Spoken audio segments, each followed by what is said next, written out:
Give a warm welcome to Scott McNeil, Industrial Network and Security Architect for Automation Integrators GPA, as he takes the stage to present Securing Industrial Wireless Infrastructure, Owning Your Industrial Airspace.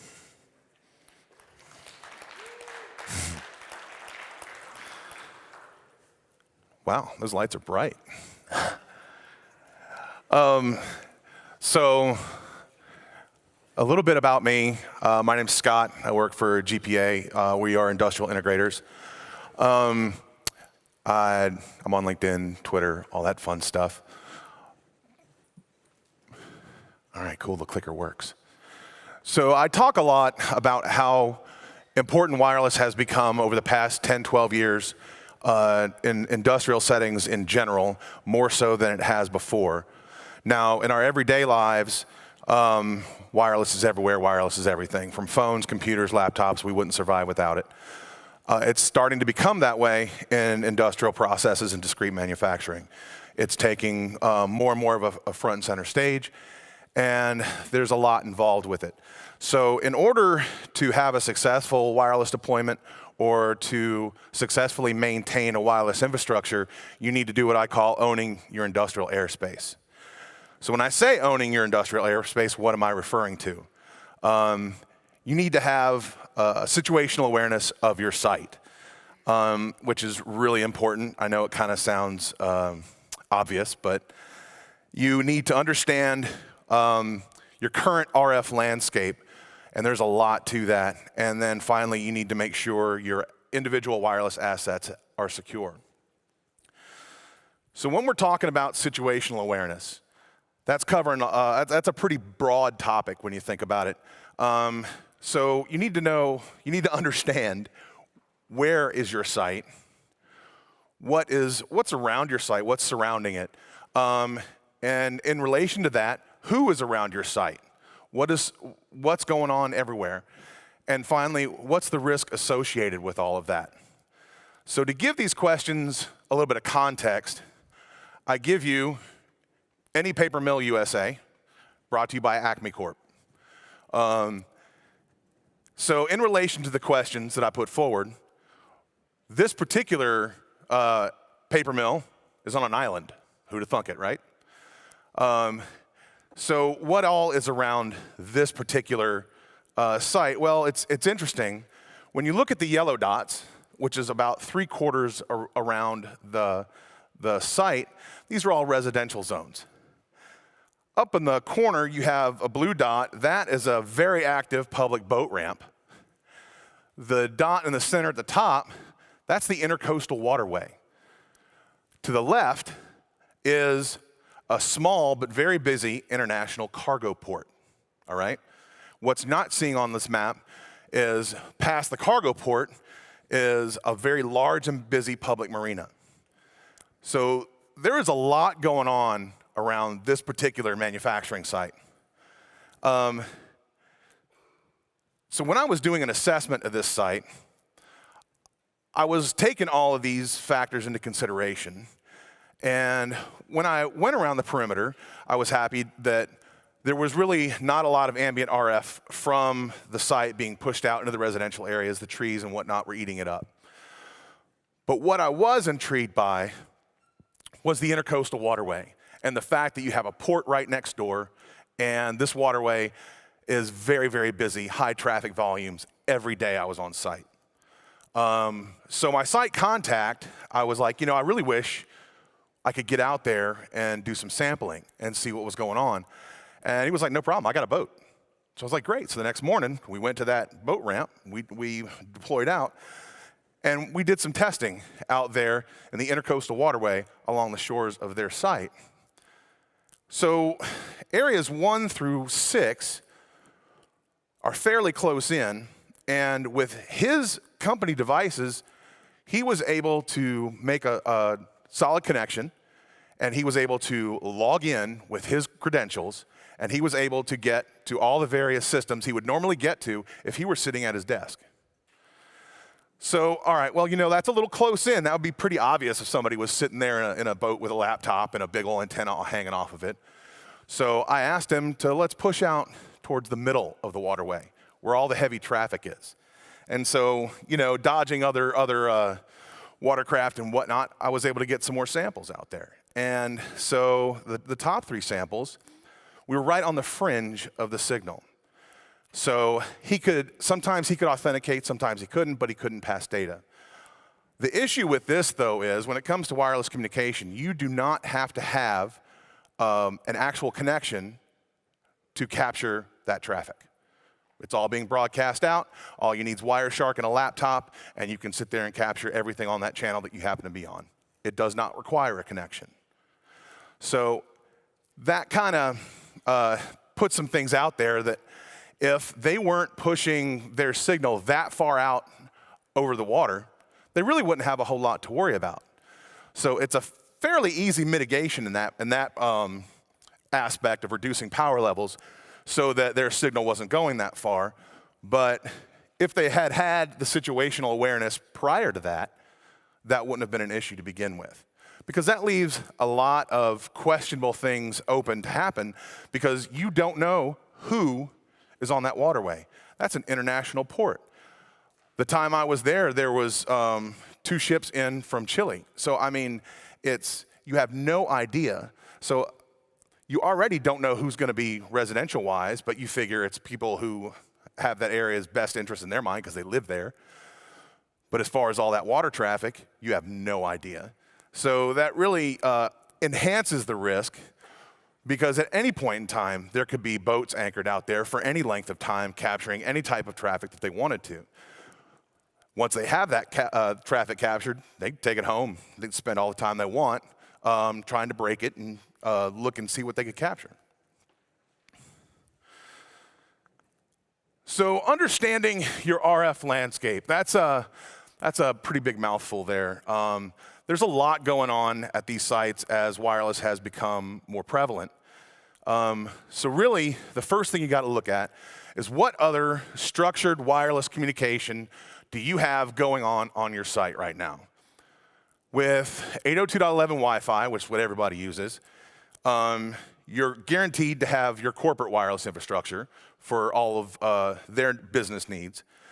Many times, you're going to have your own OT wireless infrastructure at the same time, and they need to coexist in some fashion or another. What about long-term contractors that you have on site? Do they have a trailer? Do they have their own building? Do they have their own internet access, and they're putting up their own wireless? These are things you need to know. Then you got to look at 802.15.4, which is what governs a lot of other utilitarian wireless, like Wireless HART, ISA 100, BLE, Zigbee, and some others. While these are a different wireless language, they're all still using the same frequency space. And that's the important piece here. And then on top of that, you have various other proprietary wireless, which doesn't match up with the other standards. But again, it's all still using the same frequency space. Now, actually, I have 6 low-pan on there. That's not proprietary. That's 802.4 or 802.15.4. I'll have to fix that. So while you're understanding that, what kind of transient wireless networks are crossing your site? And this is something a lot of people don't think about, but there are wireless networks that go across your sites all the time that pop up and go away, pop up and go away, pop up and go away. Your primary example of that are mobile hotspots, right? So by FCC regulation, if you have, just as an example, a Cisco controller-based system, you can't de-auth Wi-Fi hotspots. Marriott tried that in 2015, and they got fined by the FCC to the tune of $700,000 for their first offense. So it's an unlicensed frequency, and people pay to have that ability off of their cell phones. So the only way you can really combat that is by site policy. Thou shalt not use hotspots, right? Another transient network that a lot of people don't even realize is going on are transportation management packages that are on all these trucks. So if you have large shipping and receiving, and the import of raw materials for your site. It's all coming in on trucks or rail. Rail you don't have to worry a whole lot about, but trucks you most certainly do.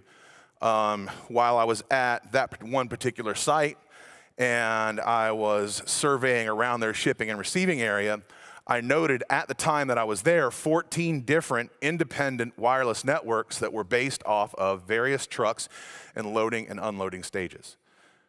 Okay?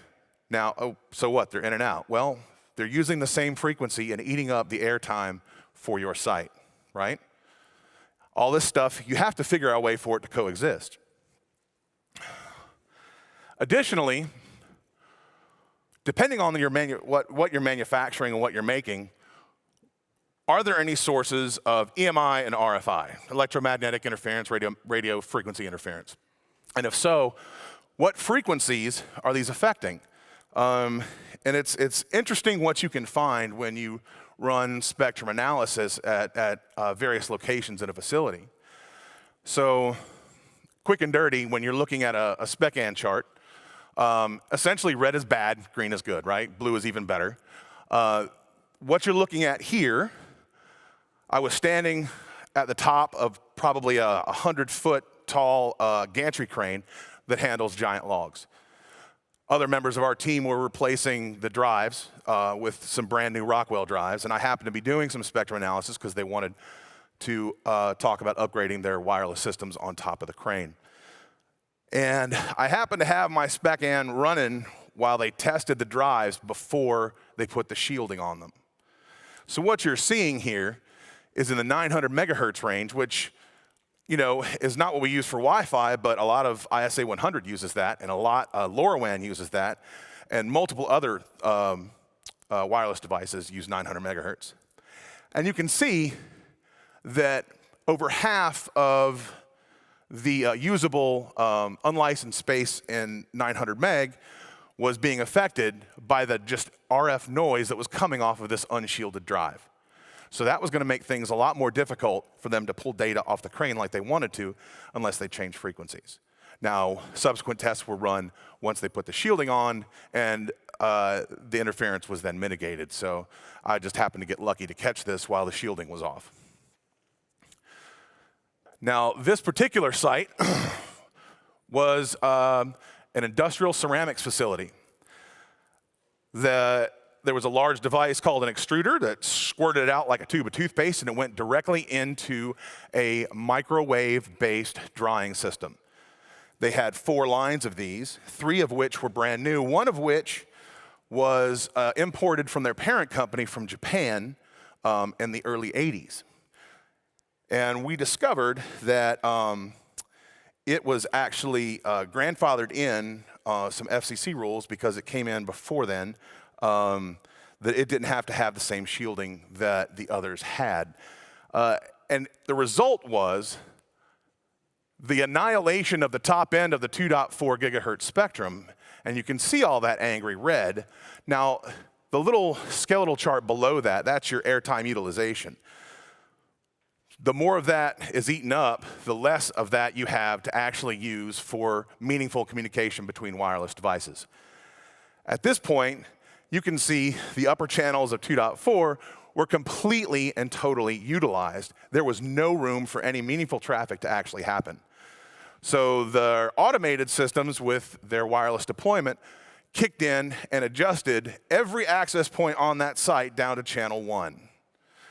And so the red hump down at the bottom you see is their own systems starting to step on themselves.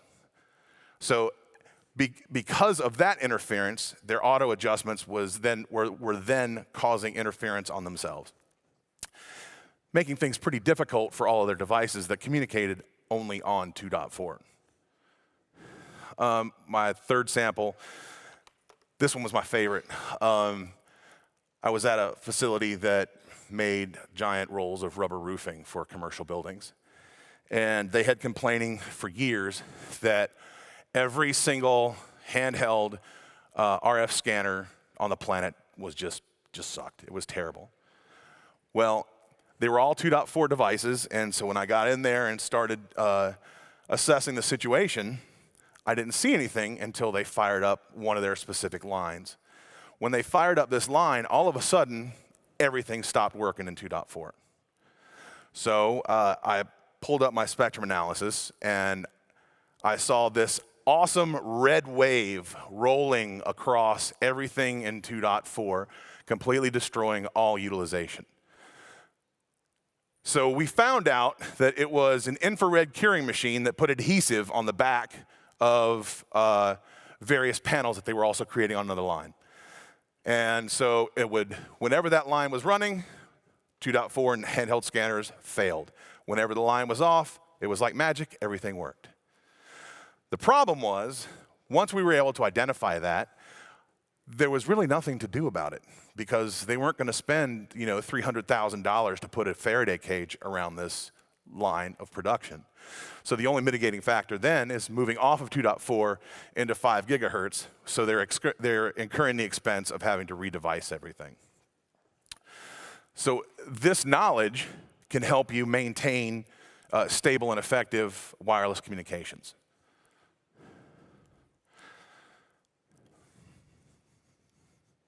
There we go.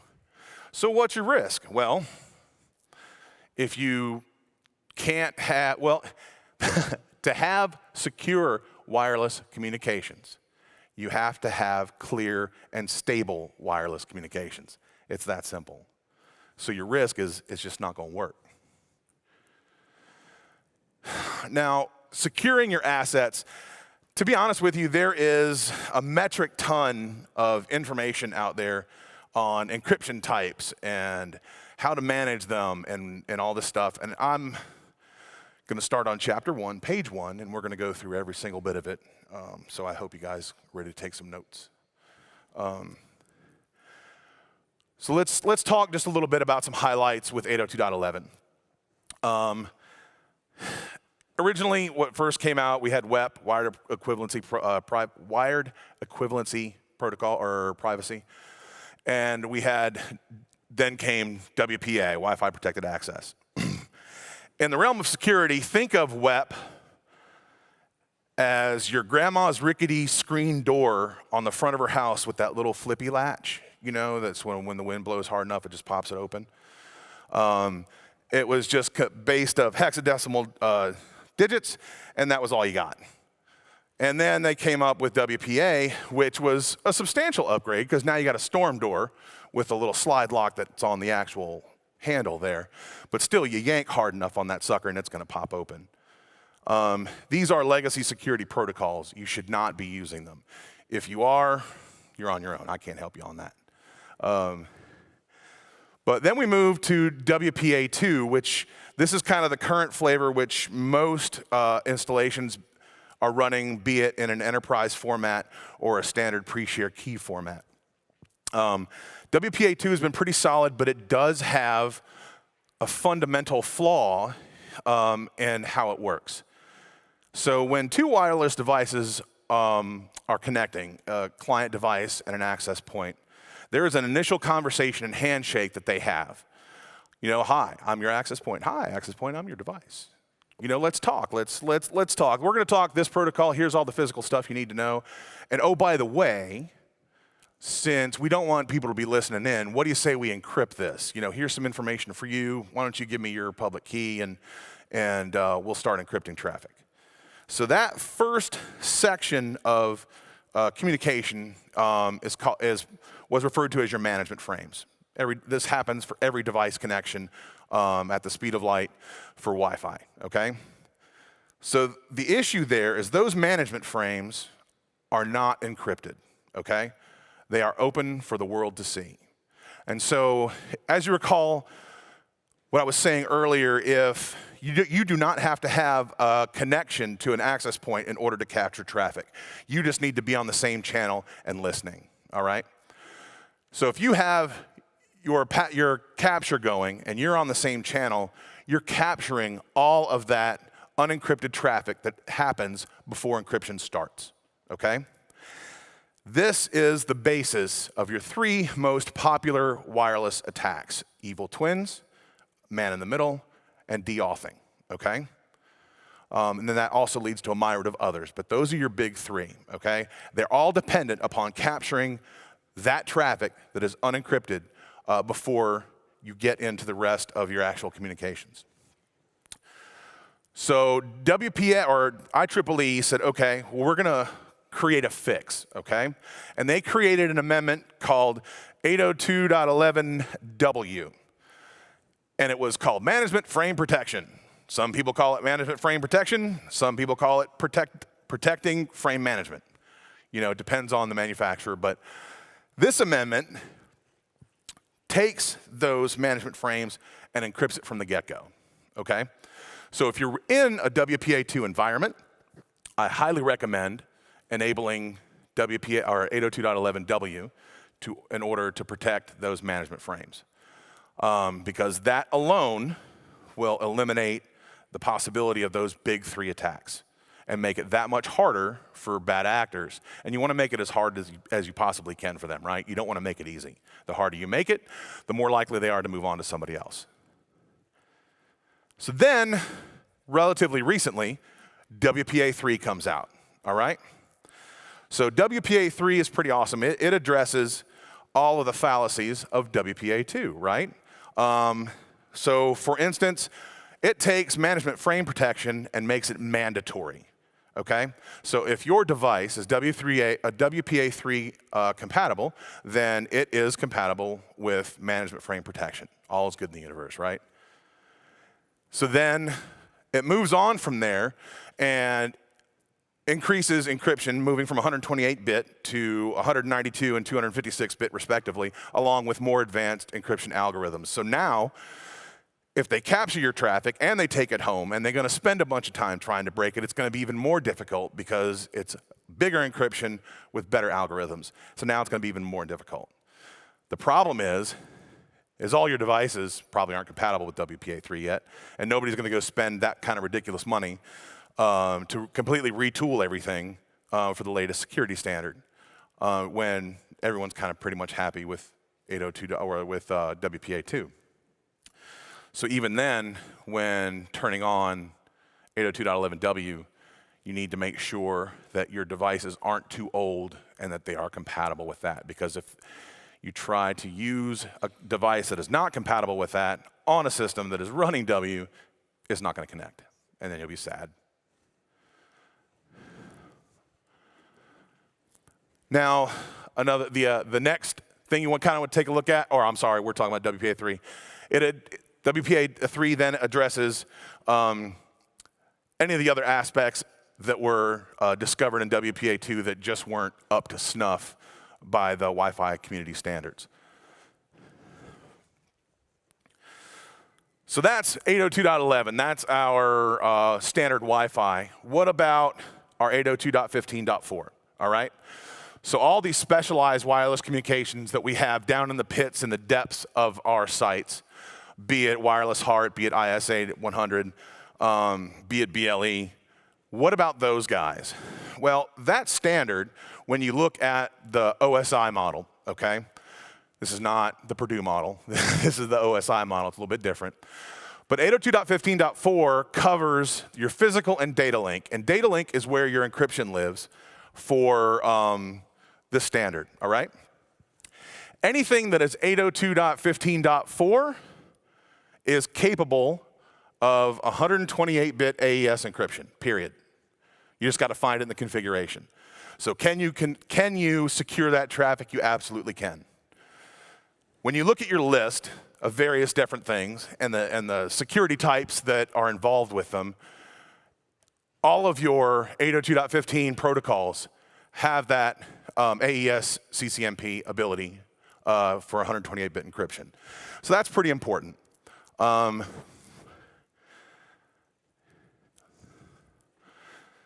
While we're on the subject, now we're looking at devices that don't follow these standards, right? So let's talk about some different devices that I'm sure some of you have on your site and don't even know it. Let's talk Cisco for a second. Cisco has a great product called their Cisco Ultra Reliable Wireless Backhaul because they couldn't find a shorter name for it, formerly known as Fluid Mesh. This is a great system. It It provides incredibly low radio-to-radio transition times and a very reliable wireless communication. However, it's not 802.11, so when you pull out your little handy-dandy free Wi-Fi scanner on your phone, it's not going to show up. Unless you have their special tool, the only way to even know it's there is through spectrum analysis looking at the raw RF. However, it does have encryption options built into it. So even though it's not a standard Wi-Fi connection, they still integrate that into it. Phoenix Contact, they have a series of 802.11 radios, but they also have a lot of wireless I/O in 2.4 and 900 megahertz. They use their own proprietary secret sauce protocols, but they also include the ability to encrypt it with 128-bit, just like 802.15.4, but they're just not using their protocols. Banner is interesting with their wireless sensors because they do not encrypt, but the way they handle data and the way they communicate to one another on their frequencies, if you even were able to capture some of their traffic, what's being transmitted from sensor to sensor is contextless. There's no context to it, so you just get a meaningless set of numbers. So, I mean, that kind of takes security by obscurity to a whole new level, right? So management access, right? This is a whole nother ballgame. A lot of these things are capable of being managed over the air. You can connect to them wirelessly. Well, you need to disable that because that's an easy attack vector, right? Disable your OTA admin access. Only allow secure SSH, HTTPS. That should be a no-brainer. In general, that's the kind of management connections that you want.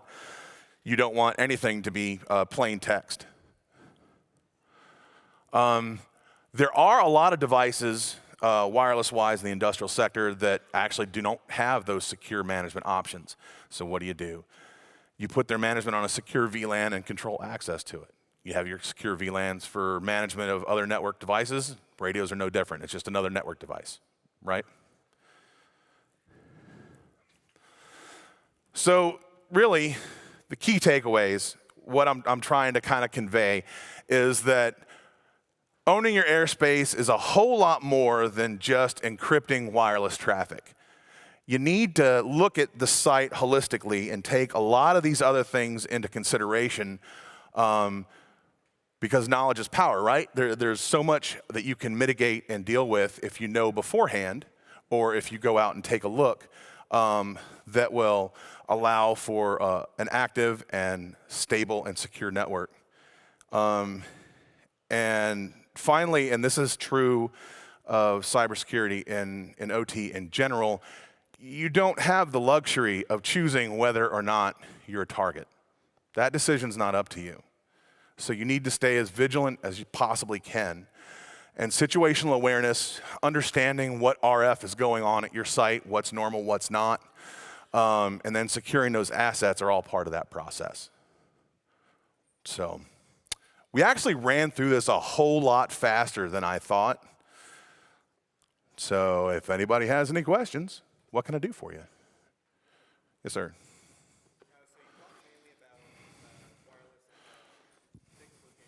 Mm-hmm. And disabling the over-the-air management. But what could you do, let's say it's a smart city application where you have a bunch of sensors and routers all over the city talking 802.15.4, and you can't disable the OTA because that's how they manage it? Well, as far as like multiple sensors and things like that, what protocol are they running in the background? So it depends on the smart city. It could be 6LoWPAN, could be YSUN. Well, 6LoWPAN is 802.15.4, so you have those encryption options available. The one thing about 802.15.4 is it's very difficult to actually capture traffic because most of your devices out there are not made for it. Now, am I saying it's impossible? No. Am I saying it's improbable? Yes. Thank you. Yeah. Yes, sir.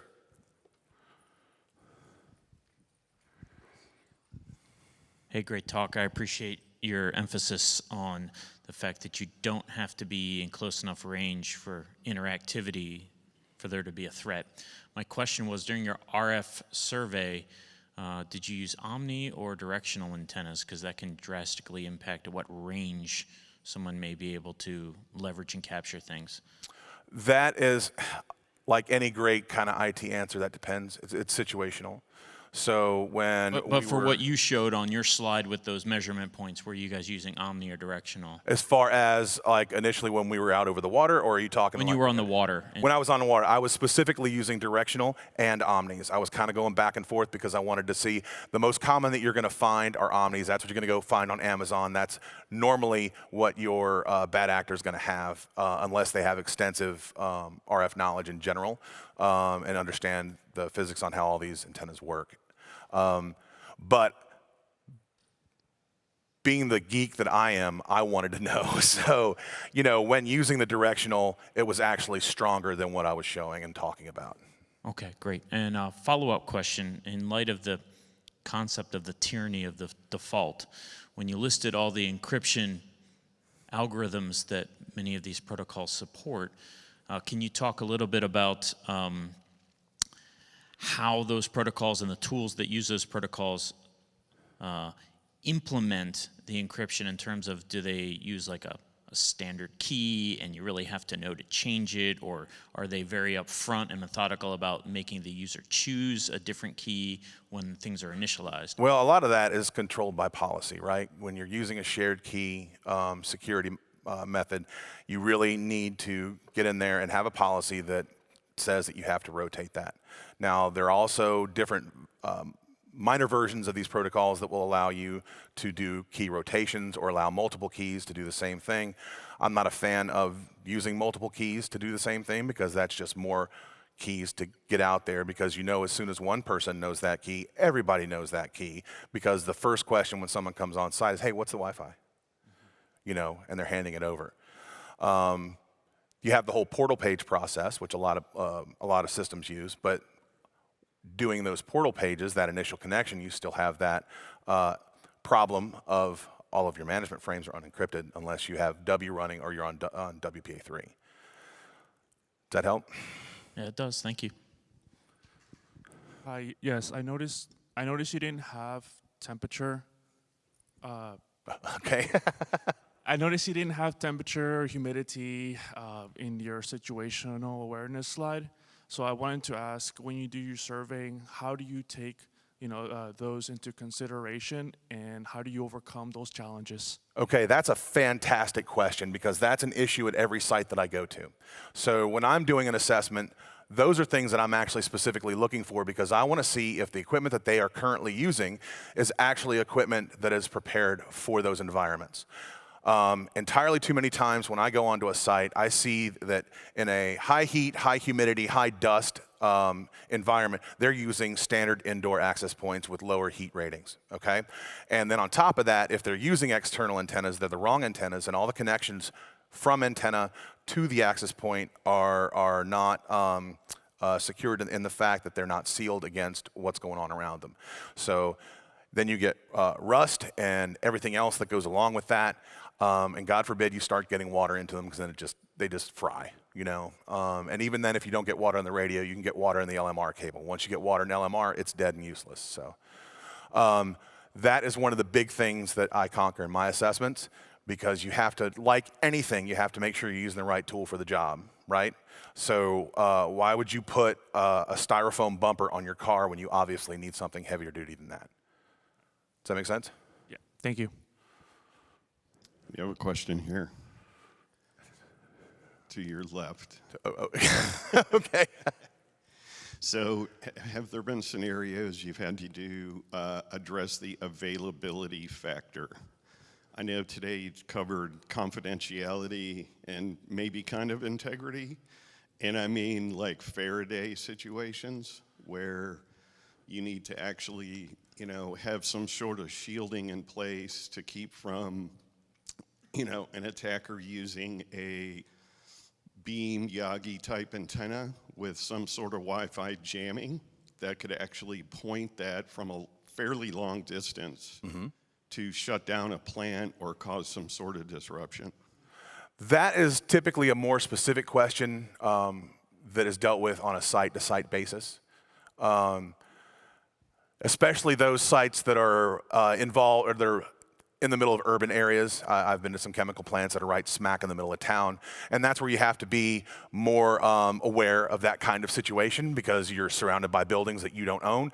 How far is your wireless pushing out into their section? And on the reciprocal side of that, how much of that other ambient RF is then coming into yours? And that makes it that much easier for you to do a focused attack like that. So in that case, it depends on the client site, right? Do they have the money and the funding to be able to do that kind of protection, or are you just going to have to go with everybody's favorite best effort and do what you can to try to make things as difficult for the bad actors within your means? And and that's kind of a site by site discussion. There's not really a one kind of answer fits all to that. Yeah, and is that really part of the risk assessment process? For me, it is, yes. I can't vouch for other people, but these are all key things that I look for when I'm on site. Okay, thanks. Real quick question over here.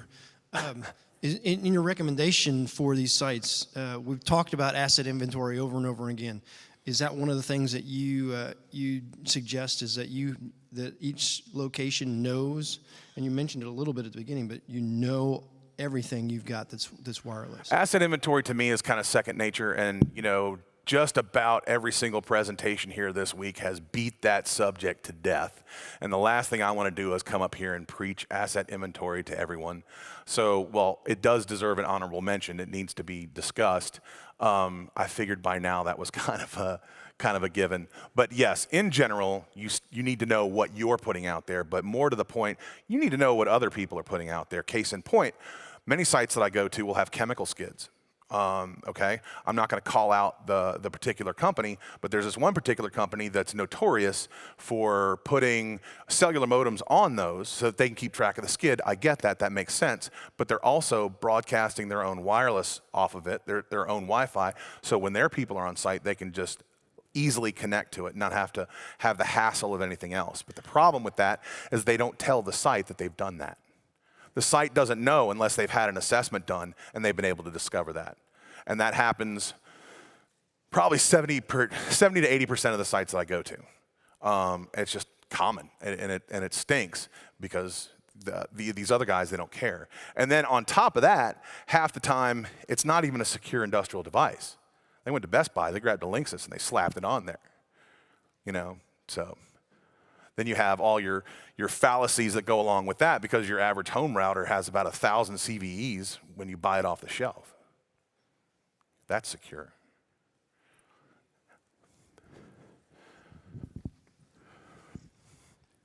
As a control systems guy, I get from the DCS vendors, you want to put something in the plant, you don't have to run wires. We'll give you a wireless device, you attach it to your DCS and you do it out there.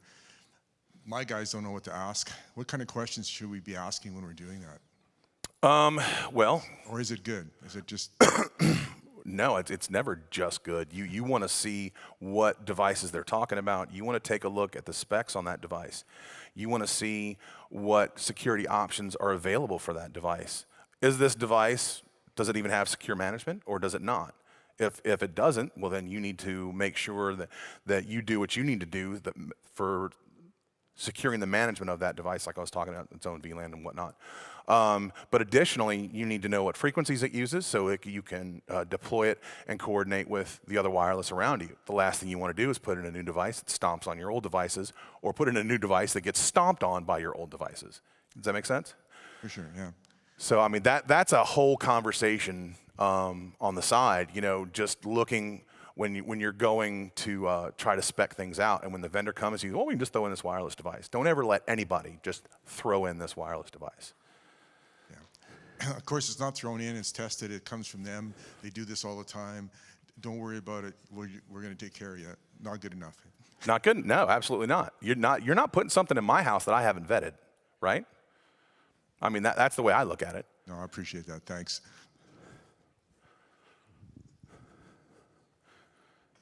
Anyone else? If not, I guess it's lunchtime.